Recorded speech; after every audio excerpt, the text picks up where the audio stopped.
सालों पहले राजा नाथ का शासन शिवानगर पर हुआ करता था। राजा की 3 रानियां थी। राजा अपनी तीनों पत्नियों में से सबसे ज़्यादा अपनी पहली पत्नी को प्यार करता था, क्योंकि वो खूब सुंदर थी। उसकी सुंदरता के कारण राजा दूसरी और तीसरी पर ध्यान नहीं दे पाता था। वह अपनी दूसरी पत्नी को दोस्त मानता था और तीसरी पत्नी पर बिल्कुल गौर नहीं करता था। इधर राजा की तीसरी पत्नी उससे बेहद प्रेम करती थी, लेकिन राजा को तीसरी रानी का प्यार कभी दिखाई ही नहीं दिया। वो हरदम अपनी पहली पत्नी के साथ ही व्यस्त रहता था। ऐसा होते होते कई साल बीत गए। रोज राजा की तीसरी पत्नी इसी उम्मीद में रहती कि आज राजा उसे प्रेम भरी बातें करेंगे, लेकिन ऐसा कभी कुछ नहीं हुआ। इसी तरह कुछ वर्ष बीत गए। एक दिन राजा नाथ अचानक से गंभीर बीमार हो गए। उनकी तबीयत देखते खराब हो गई और उनके जीवित रहने की उम्मीद कम हो गई। तब राजा ने अपने पहली पत्नी को बुलावा भेजा।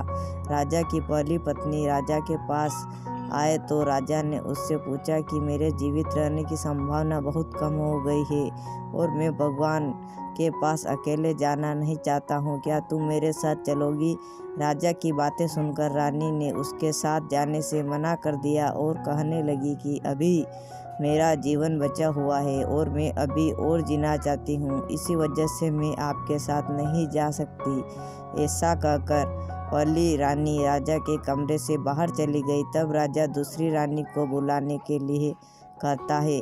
दूसरी रानी को जब पता चलता है कि राजा अपने अंतिम क्षण में है और वो अपने साथ अपनी पत्नी को लेकर जाना चाहते हैं, तो वे राजा को पास जाने से ही मना कर देती है। अपनी दोनों प्रिय रानी से निराश होकर राजा ने सोचा कि मैंने कभी अपनी तीसरी पत्नी को समय नहीं दिया और न ही उस पर ध्यान जताया। अब मैं उसे कैसे बुला सकता हूँ? राजा ऐसा सोच ही रहे थे कि तीसरी रानी बिन बुलाए उनके पास आ गई। तीसरी रानी को राजा की इच्छा पता होती है, इसलिए वह सीधे राजा से कहती है, स्वामी, मैं आपके साथ चलने के लिए तैयार हूँ। रानी की बात सुनकर राजा को बहुत खुशी हुई, साथ ही उन्हें यह निराशा हुई कि उसने सारी जिंदगी उस रानी से ठीक से बात नहीं की, लेकिन यही मुझसे सबसे ज़्यादा प्रेम करती है। उसी वक्त राजगुरु एक जाने माने वैद्य को लेकर आते हैं और राजा की तबीयत को ठीक कर देता है। राजा ठीक होते ही अपनी तीसरी रानी से प्रेम करने लगा, हमेशा अपने करीब। राजा ने अपनी तीसरी रानी को ही रख लिया और दोनों खुशी खुशी राजमहल में जीवन जीने लगे।